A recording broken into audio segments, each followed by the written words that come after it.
Hey, Marley. So, what day are we heading back for New Year's this year? Looks like my company's year-end wrap-up is gonna be the 27th. Probably gonna be drinking with the guys afterwards, so we could just head to my parents' place on the 28th, huh? Since we'll already spend Christmas with your family this year. Wait, your parents' place? What the hell are you talking about? We're supposed to spend New Year's at my parents' this year as well, remember? Huh? Don't tell me you seriously forgot! We made a deal, Johnny! You promised. This year we're spending the holidays with my family, both Christmas and New Year's. Every single year since we got married, it's been your side of the family. You swore that this year would finally be different. Did I? I don't recall making that promise at all, so I'm calling that whole conversation null and void. We're doing the same as always. New Year's at my folks. End of story. Are you kidding me right now? My parents are looking forward to it too. They already ordered the New Year's food and everything. No way I can just cancel on them now. That's not fair! My parents have been waiting for this for a whole year. You don't get to just brush them off. Call your parents right now and tell them we're not coming this year. Yeah, no, that's your problem, not mine. You go tell your folks we're not visiting. End of discussion. New Year's is happening at my family home as always. I'm the husband, I make the call. So you better start acting like a good wife and fall in line. You lying piece of... We agreed on this a year ago! You swore it, Johnny! Shut your damn mouth already! What the hell's with that tone, huh? Calling your own husband a liar now? That's some nerve for a wife. Enough! Start making the arrangements like you always do! Book the flights, get the fancy gifts for my parents, don't screw it up!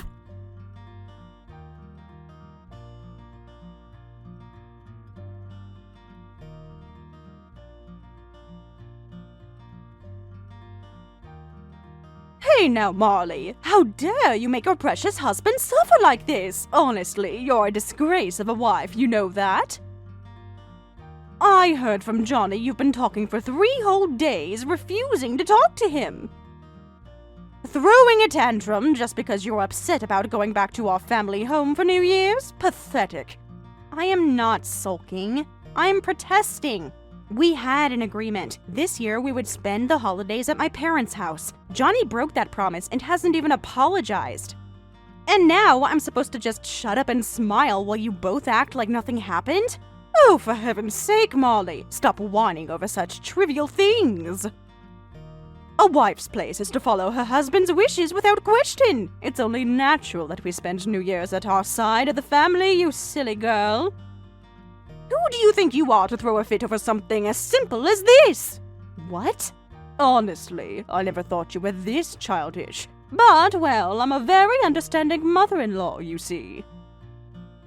I suppose I can understand why you might feel a little left out. It must be exhausting, all the politeness and manners involved at our house. Maybe you just wanted to escape all that and hide away at your parents for once, Amanda. So here's a brilliant idea. Why don't we all go on a little family trip for New Year's instead? All of us? Yes, all of us. It's a win-win, isn't it? We can cancel the New Year's feast in time, and instead, as a special treat to our dear selfish daughter-in-law, we'll turn it into a family getaway. Aren't I just the most kind-hearted mother-in-law ever? Amanda, when you say family trip, you mean you and your husband are joining too, right? It's not just me and Johnny? Of course! We'll go together, the 4 of us. A nice cozy stay at a lovely hot springs inn. Wouldn't that be delightful? So, in the end, I'm still stuck with you two. Exactly. And since this whole idea is because of your little tantrum, you'll be handling all the arrangements, Molly. Everything. Booking the inn, planning the meals, making sure it's an unforgettable family experience. Huh? I have to do it all by myself? Naturally. And let's see. Since it's a special occasion, we deserve only the best. Make sure it's an ultra-luxurious hot springs inn, got it? And the room must have a private bath. I absolutely refuse to use the public ones. And who's paying for all of this? Why, you are, of course, darling. It's your fault we're having this family trip after all. Isn't that only fair? That's insane! Oh, and don't forget to select a place with exquisite seafood. But make sure they don't serve crab. Your father-in-law is allergic. You'd better make the proper arrangements. Wouldn't want him to die on New Year's, would we? If that's the case, why don't we just book a big chain resort? They have buffets where everyone can pick what they like, and they offer private baths if you reserve them in advance. Excuse me? Are you suggesting we spend New Year's Eve in some tacky budget hotel? Absolutely not! If that's your best suggestion, I'll just cancel everything and we'll spend New Year's at our house like always. What?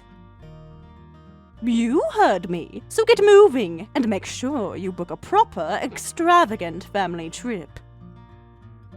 And listen carefully. If it ends up being boring or disappointing in any way, we'll never let you forget it.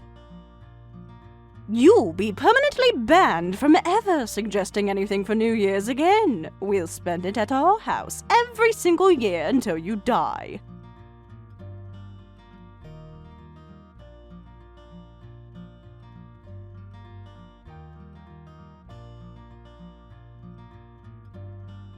Johnny, where are you? It's almost time to leave. If we don't get going now, we won't make it to the inn before check-in, remember? You were supposed to pick up your parents and meet me at the station. Oh yeah, about that. Turns out my parents decided they'd rather spend New Year's at our place after all, so cancel the trip, will ya? Thanks. What? You can't be serious. I went through all the trouble of booking the exact luxury inn your parents demanded. Yeah, well, they said they didn't like that old dump. Sure, you called it some fancy historical inn, but it's basically a rundown relic, isn't it? They refused to spend New Year's in a place like that. What the hell are you saying? I was kind of looking forward to it myself, but thanks to your terrible taste, the whole family trip is canceled. You're really useless, you know that? No, I spent days planning everything. Like we'd eat at some filthy old inn. We'd rather chill at home with some booze. Anyway, we're not going, so cancel it now. And while you're at it, pick up some snacks on your way home, huh? You really want me to cancel? That inn is fully booked for New Year's. It was nearly impossible to get a reservation. Do you realize how hard I had to beg for those rooms? Stop making me repeat myself. If your husband and his parents say we're not going, then we're not going. Now shut up and call them to cancel.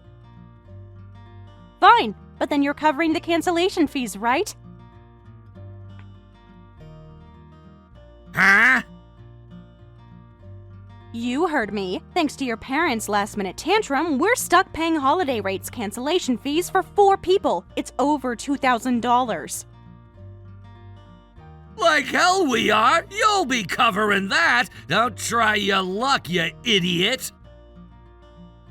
What? Oh yeah, almost forgot. Mom says from now on, New Year's will always be at our house. She says it's your punishment for dragging us into your pathetic attempt at a family trip. She called you a failure of a wife. Johnny, please, think this over. It's a beautiful inn. We could still make it a wonderful trip together. It'd be such a waste to cancel now. Shut the hell up. You'll do exactly as we say. And you'll cover every cent of the cancellation fee. We don't do family trips at crappy inns. Is that really what you want to say, Johnny? Even though it's your grandmother's inn? What? That's right, the place I booked. It's the traditional inn run by your own grandmother, Sally. You know, the one we can never visit because she's always too busy during the holidays. No way! I thought maybe this year we could finally spend some time together. Sally always works through New Year's, never able to relax. If we stayed there, even just for a little while, she could finally have family around her, even while she works. It was supposed to be something special. A little family warmth during her busiest time. But now, you're telling me you want to cancel on your own grandmother? Sally was so happy when I told her. She said she couldn't wait to see us all together for once, that it would be the first time in years she'd get to spend New Year's Eve with her grandson and his wife. But now you want to just throw all that away? Don't worry, I'll go alone. I'll tell Sally that you and your parents just couldn't be bothered. I'm sure she'll understand. After all, she knows what kind of selfish, spineless family you turned into. You're going by yourself? Yes. I'd rather spend New Year's alone in that old dump than sit at home with your entitled family. I'm sick of it. I'll rent a car and head there myself. Wait, Marley, we're coming too, okay? Just wait at the station. We'll be there. Just don't say anything weird to Grandma, all right? Don't stir up trouble. Promise me that.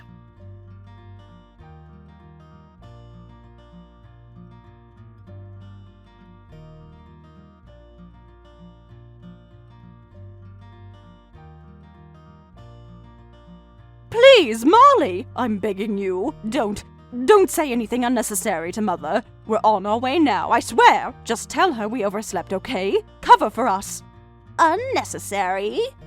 You mean like how you and your husband have been treating me like garbage behind her back? Oh, don't worry, Amanda. I've already told her everything. What? Mother? It's been a while, hasn't it, Amanda? What's it been now? 10 years? 10 years of never once showing your face at New Year's. 10 years of ignoring my calls and letters. And now, after all that, you crawl back only because you got caught? No, that's not it at all, Mother. I wasn't ignoring you. You're always so busy with the inn, I didn't want to bother you. I thought it'd be rude to keep calling when you're working. I was just trying to be considerate, really. Oh, what a considerate daughter-in-law you've become. Funny, because Marley's told me everything about how you've been lording over her, playing the perfect mother-in-law, demanding respect, while you yourself haven't set foot in my inn in over a decade. That's not... Correct me if I'm wrong, but isn't it usually customary to visit the husband's family for New Year's? At least that's what you kept telling Marley, isn't it? Yet you never followed that rule yourself, did you? You never once came to visit your husband's family. Me. But you have the gall to force my grandson's wife to do what you never had the decency to do. Well, we were just, Johnny and I. We always said we preferred to spend New Year's quietly at home. And since Marley didn't seem to mind... Don't play dumb with me. I told you, I already heard everything. Marley told me how you've been bullying her, gaslighting her, dragging her to your house every year while refusing to visit her family even once. Don't you dare hide behind her now. Let's cut the act. You and your pathetic family just never wanted to come to my inn, did you? You used my grandson's wife as your shield for your selfishness. How dare you? When did you become such an entitled brat of a daughter-in-law? I'm sorry, Mother. We're all on our way right now, really. Let's all have a lovely family New Year at the inn, just like old times, okay? Please, let's calm down and... You idiots think you can just show up now? I told the staff to bar you from entering the premises. You're not welcome here. Turn around and go back home where you belong. What? Marley will be spending a peaceful, relaxing New Year's here at the inn, without you. All the expenses for the 3 of you freeloaders, I'll be giving them to Marley as compensation for all the years of stress you've caused her. You think I'd let my grandson's wife suffer through another New Year surrounded by snakes like you? No thanks. I'm sorry. We'll leave right away. We're so sorry, Mother. And let me make something clear. Once the holiday rush is over, you'd better brace yourselves. I'll be making time to personally visit your house. What? Oh, yes. It's been a long time since I gave anyone a proper daughter-in-law correction. I'll make sure you never forget what it means to disrespect your family and your elders.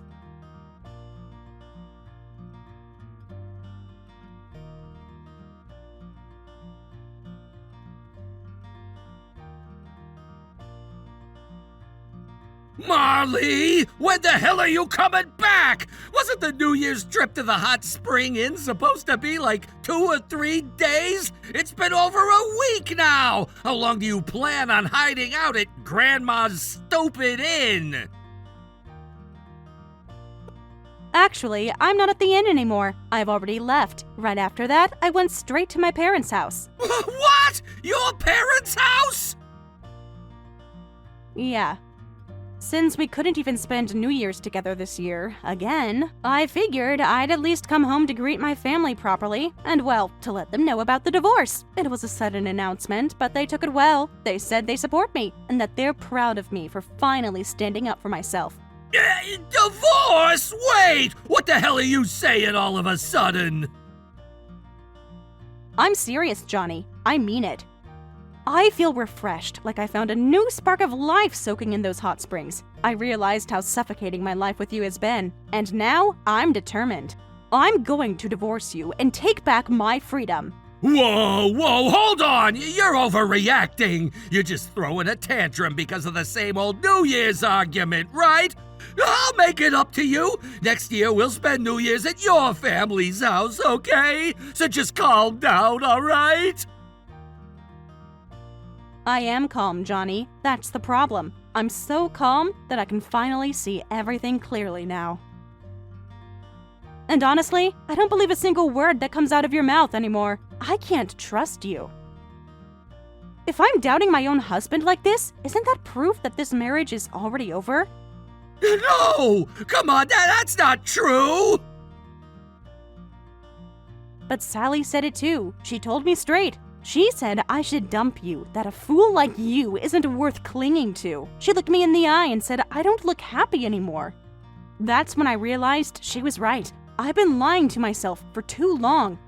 Oh, don't take everything she says at face value. She's always been strict and upright, old-fashioned, never gets along with the rest of the family. She's just an old hag who bullies everyone about manners and discipline. Don't let her words push you into divorce. I think she's wonderful, actually. Even at her age, she runs that whole inn without a break, working harder than anyone I've ever seen. I only met her at our wedding, but honestly, I'd rather have a stern, disciplined mother-in-law like her than the fake passive-aggressive in-laws I got stuck with. Come on, Marley, please. Let's just forget the divorce talk, okay? I'll change. I swear I'll be on your side from now on. You don't want to end up a divorced woman at your age, do you? No one's gonna want you after that, you know? And didn't you say your parents want to see their grandkids soon? You can't just throw that away, right? Don't make me laugh, you stupid grandson. What the... Grandma! Exactly. It's me, your Grandma Sally, the so-called old hag. Looks like my son and his idiot wife weren't enough. Our whole family's a disgrace. Honestly, Marley should have dumped your sorry ass years ago. How are you even here? You're at Marley's house, aren't you? I came here personally, idiot. As the representative of our sorry excuse for a family, I owed her parents an apology for everything we've put their daughter through all these years. Apology? Come on, it's not like we did anything that bad. We just asked her to spend New Year's with us, that's all. You don't have to go that far, Grandma. Shut up, you moron! Before she's your wife, Marley is their daughter. You dragged her away from her parents every year, made her miss every holiday, and you have the nerve to say it wasn't that bad? What kind of trash did your parents raise to make you this clueless?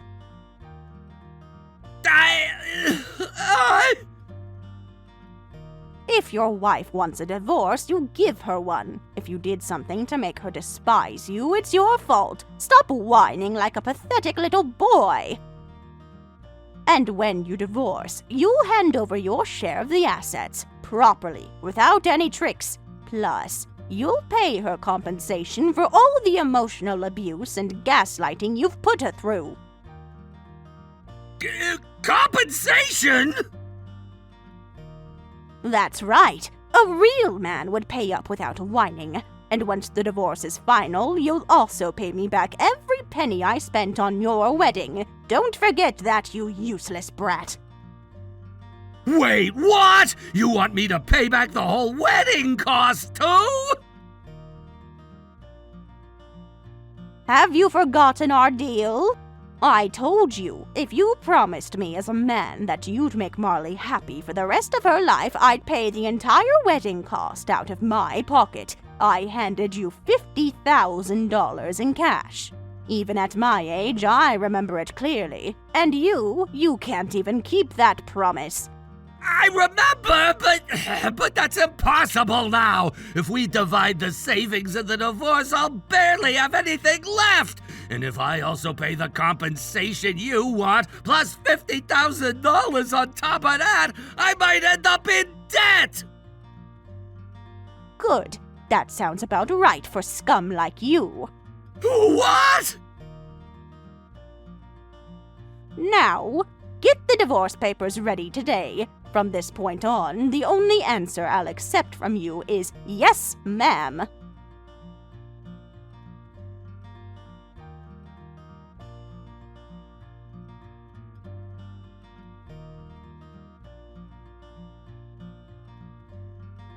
Thanks for sending the signed divorce papers. They arrived this morning. I just filed them at the courthouse. And guess what? They were accepted without any issues. We're officially done now. Thank you for everything up until now, Johnny. Marley, please, just hear me out. I've been thinking. I really, truly regret everything I did. I know I was wrong. That's why...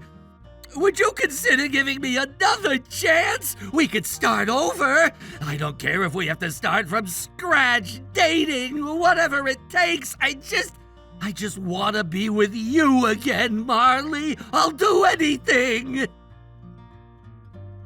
Don't be ridiculous. Do you seriously think I'd ever want to start over with a garbage man like you? Garbage man?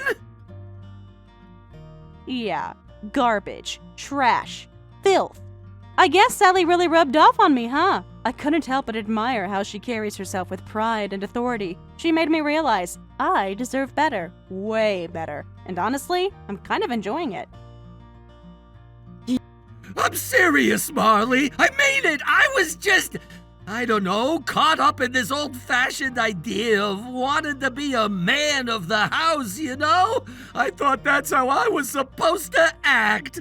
I see now how stupid I was. I promise both me and my parents will never do anything that selfish again. Please! You really don't get it, do you? You're begging your ex-wife to take you back. That alone makes you a pathetic man. You seriously don't see how disgusting that is?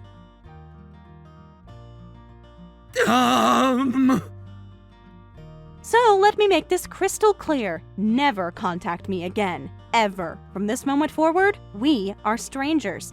Goodbye, Johnny.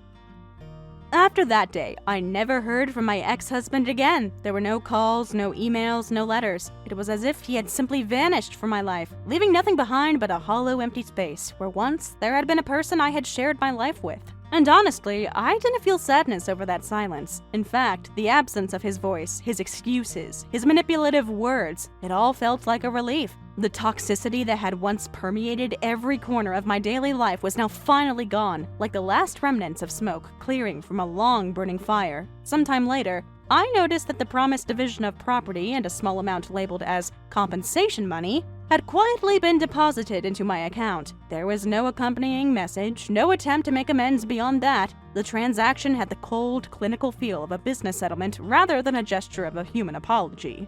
And maybe that was fitting. Our marriage had long since stopped feeling like a partnership built on love or respect. In the end, it had become nothing more than an arrangement of obligations, debts, and grudges. I learned more of what had unfolded afterward through mutual acquaintances and a few whispers that drifted through the small, tightly knit social circles we used to orbit.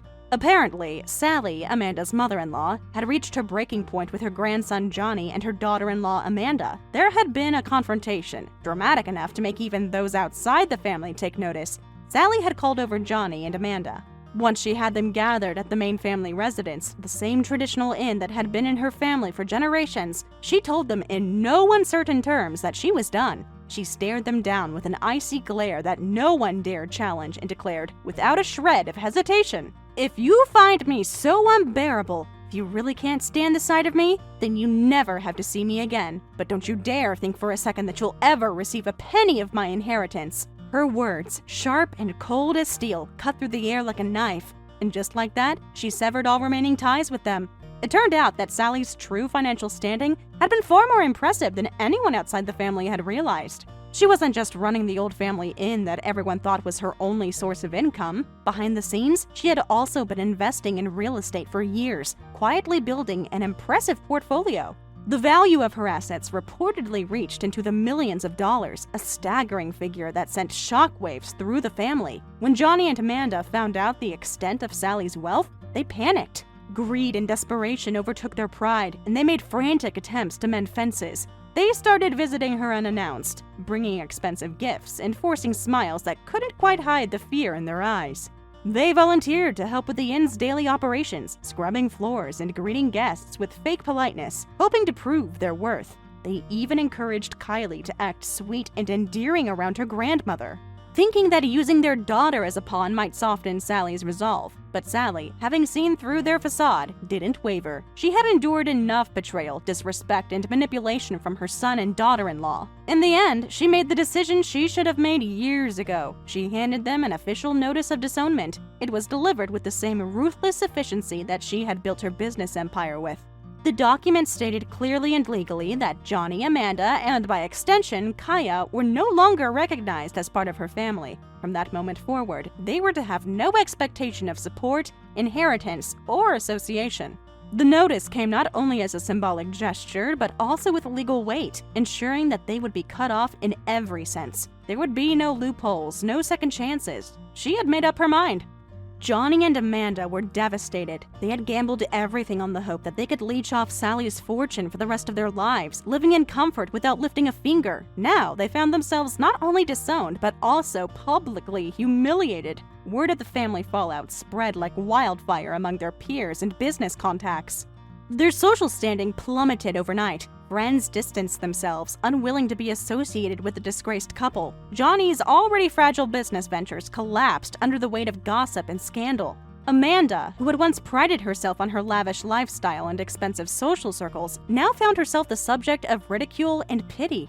Their fall from grace was swift and brutal. Meanwhile, Sally thrived. Freed from the burden of her parasitic family, she focused entirely on her businesses and her loyal employees, whom she treated more like family than her own blood ever deserved.